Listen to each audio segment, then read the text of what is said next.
Hey guys, how you doing? Okay, this is a video response to Airrunner85's video about what is your favourite movie of all time, I think it was. Now, I watched Classic FPS's response the other night, which was absolutely excellent. He picked Tron, but he also decided to show you a couple of other films that he really enjoys, so I thought I'd start mine the same way really. I'm going to run you through some movies that I absolutely love. I'm a big fan of all kinds of genres, but without a doubt action is my favourite, always has been.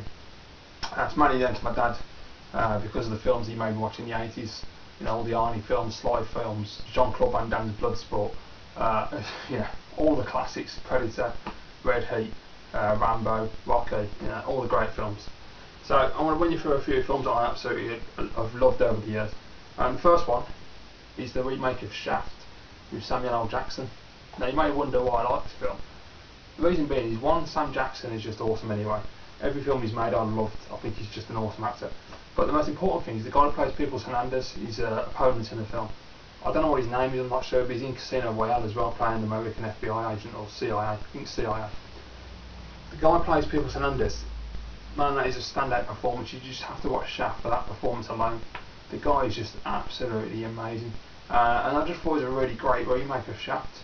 It could have been complete tits and they could have completely messed it up, but no, it was just awesome film, and I'd recommend watching it if you haven't seen it. Next one's an interesting film. I don't know if a lot of people know this one. It's called In Too Deep. Omar Epps and Al Coolidge. This is brilliant because I've watched this film so many times. It's like one of those films that when I've got nothing to watch, I just stick it on and just sit there and watch it, and it's just great. Basically, Al Coolidge is actually quite a decent actor. He's not as bad as I expected, because a lot of rappers / actors are pretty crap, but if you watch his performance as God in Too Deep, the guy is just absolutely superb, and he's got such chops. His acting is just spot on. Absolutely stunning performance. I'd really recommend picking that up because it won't cost a lot, or you know, just get it and watch it. Next one is an absolute classic, American History X. Yeah, Edward Norton, one of my absolute all-time favourite actors. The guy is just genius. He embodies the character of every film he makes, and he's just absolutely amazing. But this one, mind-blowing film, really is amazing. It had a lot of bad press at the time because people were saying it was pro-Nazi, and it wasn't. If you watch the film, you know, if you've seen it, you'll know that it most definitely is not pro-white power, and in fact, it's actually completely anti-white power. And Edward Norton's performance, his transition from being a skinhead Nazi to realising the wrong errors of his ways is just, the film is just amazing. Next one's $1 Million Baby. I love this film. Clint Eastwood, absolutely awesome. But I've got to say, Hilary Swank just puts a fantastic performance in, and she's beautiful, which helps. But but yeah, the film's great. The ending's really depressing, but the film is absolutely awesome. Morgan Freeman as well, another one of my favourite actors, puts a great performance in. Next one, this one will be interesting to see what people think, is The Blair Witch Project. I am one of those people that love this film. I absolutely love it. I've seen it so many times. When I got it on DVD, I just watched it over and over and over again because it's just great. And the end of the film scares the shit out of me every time I watch the film. It always makes me jump. But I just love it. The concept was brilliant. The actors were fantastic. I just thought the film was just genius. Such a great idea, and really enjoyed that movie. If you haven't seen The Blair Witch, I would recommend picking it up. Now I have also got The Blair Witch 2, Book of Shadows. Yeah, Book of Shadows. Yeah, I saw it at the cinema because I didn't get to see the first one at the cinema to watch it on DVD. But I saw this at the cinema and it's shit. As a movie on its own, it would have been okay. It would have been an average straight to DVD rental, maybe purchase. But as a sequel to The Blair Witch, it was a disaster because, one, the film should never had a sequel because it was an original concept with the camcorder idea. It was a brilliant idea, and the sequel's just a normal film, so it doesn't work. A real mistake that was. Next up, we've got the original Matrix, which I absolutely love. Fantastic movie. Keanu Reeves gives one of his best performances ever, which, you know, is quite good considering Keanu Reeves is not a very good actor, but he's extremely wooden. But in this, he's awesome. And also Larry Fishburne, who I absolutely admire like crazy. I think the guy's amazing. Larry Fishburne is really up there in my acting favourites. I mean, just like Boys in the Hood alone, when he played Furious Stars in that movie, Jesus man, that was some role.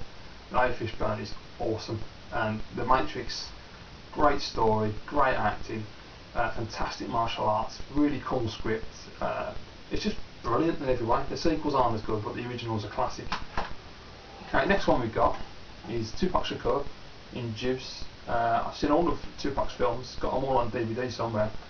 This one in particular is my favourite. It was such a stellar performance.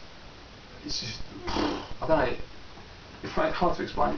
He's just so good in this film. It really proved that he could act. Like Adolf Gold, Tupac's one of the only ones rappers that can actually act. And it's just a great performance. You know, it's a group of people growing up in the hood. He plays Bishop, and basically he's the rogue element of the group. And it's just the interaction between the group of friends. An event happens which throws it all into turmoil, which I'm not going to explain because if you haven't seen the film, it'll ruin the film. But you really have to watch Juice. Juice is a classic. Okay, and when time only 6 minutes in. Okay, next one is I've got quite a lot here. I just picked out some of my favourites. Bad Boys 2. Yeah, Will Smith, Martin Lawrence, brilliant. Now I would pick the first one, but this one I saw at the cinema, and this one is, I think it's Michael Mann made this. No, Michael Bay. I always get them the wrong way around. And Don Simpson and Jerry Bruckheimer. I mean, Bay and Bruckheimer, you can't go wrong. Brilliant, brilliant film. It's a bit long, but the action sequences are fantastic.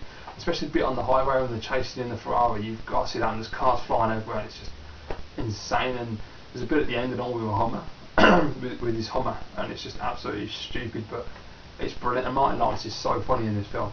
And my favourite scene of the whole film is I think it's Will Smith's. That's it. It's Martin Lawrence's daughter's going to go out on a date, and Will Smith opens the door to this kid, and the insults he throws at this kid that he's checking out just creased me up, mate. So there's one particular insult he throws at him about Ludacris, which I'd be pissing myself in the cinema. For an absolutely awesome film. Right, I've got a couple of minutes. The next one is a sci-fi film which I absolutely adore, which is Star Trek First Contact. Massive Star Trek fan. Love Star Trek from my dad. He got me into that as a kid, and he always watches Star Trek. When I used to come home, when the Next Generation used to be on, even the repeats afterwards, he used to just watch them religiously. So I was always watching Star Trek. And the Next Generation are fantastic. This is their best film. Great scripts, awesome acting because you got Patrick Stewart, you got Brent Spiner. You can't go wrong. Jonathan Frakes. People say he ain't a good actor, but he does a good enough job, I think. What's the guy called? I can't remember the name of the guy that plays bloody Worf. But I really like Michael Dorn. That was it, Michael Dorn, brilliant actor. But yeah, excellent movie.